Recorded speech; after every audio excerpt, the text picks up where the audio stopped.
भारतीय पुनर्जागरण के पुरोधा स्वामी विवेकानंद का जन्म 12 जनवरी 1863 को कलकत्ता के एक मशहूर वकील विश्वनाथ दत्त के घर हुआ।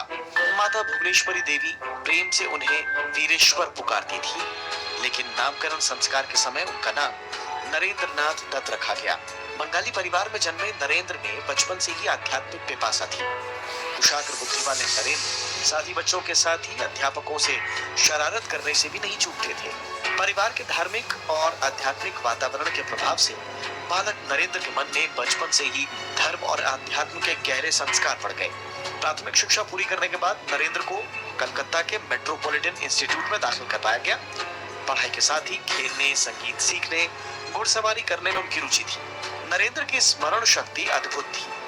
वे एक बार पढ़कर ही पूरा पाठ याद कर लेते थे। उन्होंने पूरी संस्कृत व्याकरण, रामायण और महाभारत के अध्याय याद कर लिए थे। शुरू में नरेंद्र अंग्रेजी नहीं सीखना चाहते थे। उनका मानना था कि ये उन लोगों की भाषा है जिन लोगों ने उनकी मातृभूमि पर कब्जा किया हुआ है। लेकिन बाद में उन्होंने न सिर्फ अंग्रेजी सीखना शुरू किया, बल्कि इस पर महारत भी हासिल कर ली। बचपन से ही उनमें नेतृत्व का गुण था। वे सिर्फ कहने से ही किसी बात को नहीं मान लेते थे, बल्कि उसकी तार्किकता को परखने की भी कोशिश करते थे। सन्यासी बनने का विचार भी उनके बाल मन से चलता आ रहा था। 14 साल की उम्र में बीमार पड़ने पर पिता विश्वनाथ दत्त ने नरेंद्र को मध्य प्रदेश के रायपुर में बुला लिया। रायपुर में ही नरेंद्र ने जीवन के विविधताओं को समझा। आसपास की पहाड़ियों और घने जंगलों में विचरण से नरेंद्र की आंतरिक चेतना का विकास हुआ। रायपुर में 2 साल तक रहने के बाद वो वापस कलकत्ता आ गए।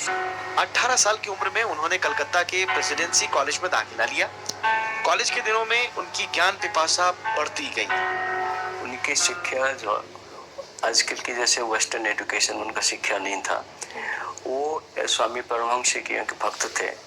बेसिकली वो एक स्पिरिचुअल गुरु थे, तो उनका कोई जो फॉर्मल एजुकेशन इनका नहीं था, उस पर भी ज़्यादा उसमें रुचि नहीं था।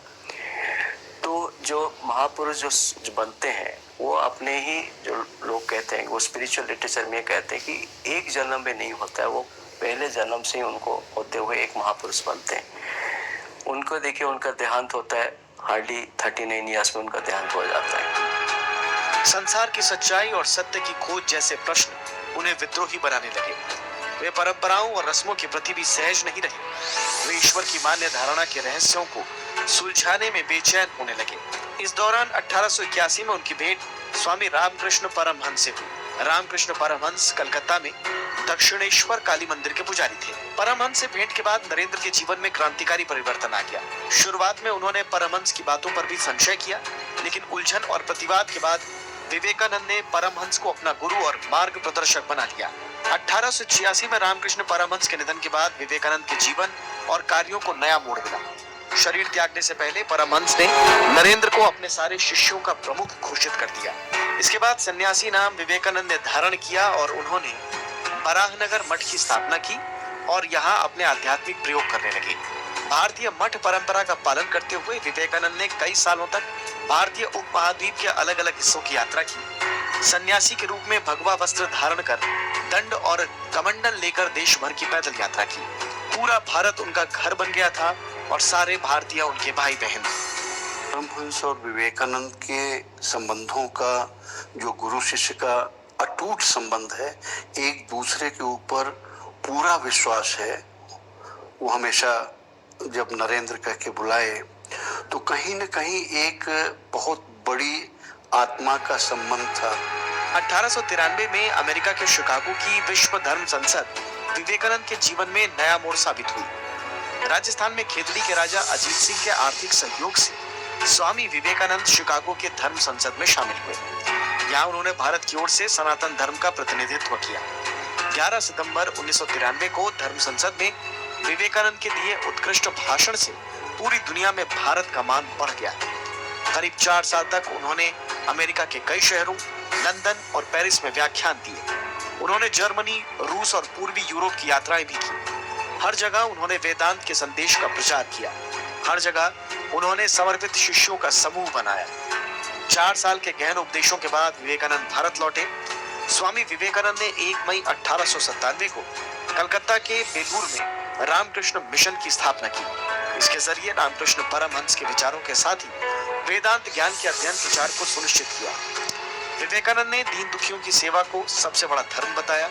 विवेकानंद ने अपने साथियों और शिष्यों से कहा कि अगर वे ईश्वर की सेवा करना चाहते हैं तो गरीबों और जरूरतमंदों की सेवा करें।